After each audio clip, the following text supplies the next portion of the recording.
Ever since I started working full-time 3 years ago, I've been researching all of the ways to manage my money with the goal of building wealth. I've read books, I've read articles, I've listened to many podcasts, I've watched countless YouTube videos, and I've talked to many of my peers who are in the same situation as well. One of the most important aspects of building wealth is saving money. So here are 7 tips that you can implement today to bulk up your savings. The first tip I have is to auto-transfer your money from your paychecks. If you want to build a savings account, you have to make it easy for yourself. The power of auto transfer is that it takes all of the effort out of building your savings and it builds consistency. It removes any temptation of spending your money before it hits your savings account, because if it's in your savings account, it's not in your checkings account and you can't spend it. And then you automatically learn to make do with the cash you have after you've paid off your fixed expenses and you've allocated your money towards savings. Do this until you've accumulated 3 to 6 months of your living expenses. And I always say this, but put it in a high yield savings account. If you've already built up your 3 to 6 months of savings, there are other accounts you can allocate your money toward to build wealth. There's a retirement account, which I'll talk about later on in this video. There's a health savings account. And when you've maxed out all of your tax advantaged accounts, there are also non-tax advantaged investment accounts you can allocate your money toward as well. At its core, auto transfer builds discipline, it builds routine, and it's basically another bill for you that reinforces the habit of saving. My next tip is to review your subscriptions. Just like how auto transfer will take the effort out of saving, subscriptions will take the effort out of spending. So it's important to review your subscriptions very frequently. Studies show that 42% of Americans have forgotten about a recurring subscription, and as a result, they're paying for subscriptions that they don't even use or probably don't even need. These subscriptions could amount to hundreds of dollars a year you're spending post-tax that has absolutely no value for you. Obviously, there are the more important subscriptions like utilities, Wi-Fi, gas, car payments, rent, etc. And then there are ones more for pleasure, whether it be a product or a streaming service like Amazon Prime or Netflix. Most subscriptions are pretty cheap. They sit at around like $15 or no more than $20. But they're priced this way because the cost is broken up throughout the course of a year. I think the danger of subscriptions is that because you're not noticing when you're making the purchase on a monthly basis,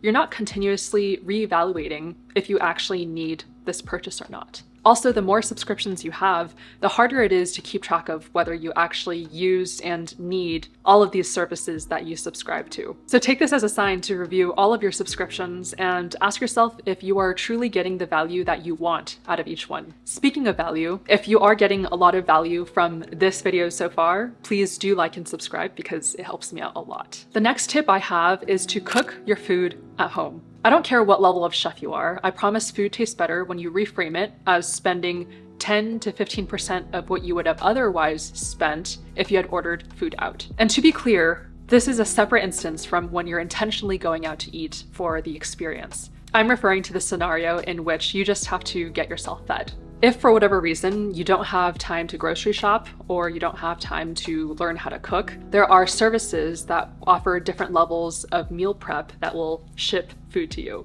I've gotten ads for companies that will ship the pre-portioned ingredients to you and you cook it without having to do the grocery shopping. And I've also gotten ads for services that will ship you trays of prepped food and all you have to do is heat it up. I'm pretty sure these options are all cheaper and arguably healthier than ordering takeout, but these are subscriptions, so be aware of what you are signing up for. I feel like more recently, people have been talking about the art of assembling a meal, where you heat simple things up or you put together ingredients and you assemble a meal. Trader Joe's is a great avenue through which to practice this. They have a lot of frozen options. I also see a ton of blogs and like TikToks around creating simple Trader Joe's meals. My next tip is to do it yourself. One of my favorite pastimes is doing things myself and making an activity or an experience out of it. For example, instead of going to a spa or a nail salon, I will put on a face mask and do my nails at home. I'll throw on some music or a TV show, and I will call it a self-care night. Or when I was building furniture in my apartment, I created video content out of it. And these are things that for me just doesn't make sense for me to spend money on, like at a nail salon or hiring a TaskRabbit, when I know I can do these things myself. And I know that I would rather spend this money going out to eat with my friends or treating myself to an experience. That's just my personal preference items for these specific areas. So what items are you outsourcing that you might be able to do at home if you reframe it?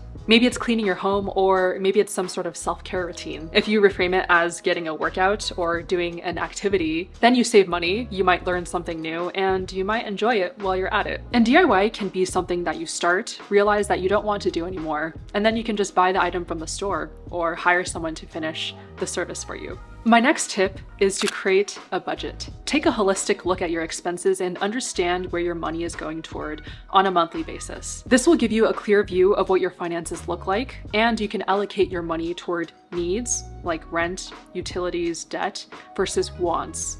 So everything you do for leisure, whether it be eating out or material purchases. I get that it's scary to look at finances when you're stressed that you might be spending more than you want to be. But knowing exactly what your financial situation is will help you make more informed decisions around your financial health. And for me personally, I would just rather rip off the Band-Aid than continue being stressed about a situation that I don't have much information about. You never want to be in a situation where you feel guilty about spending money, because then you're not enjoying the money that you have.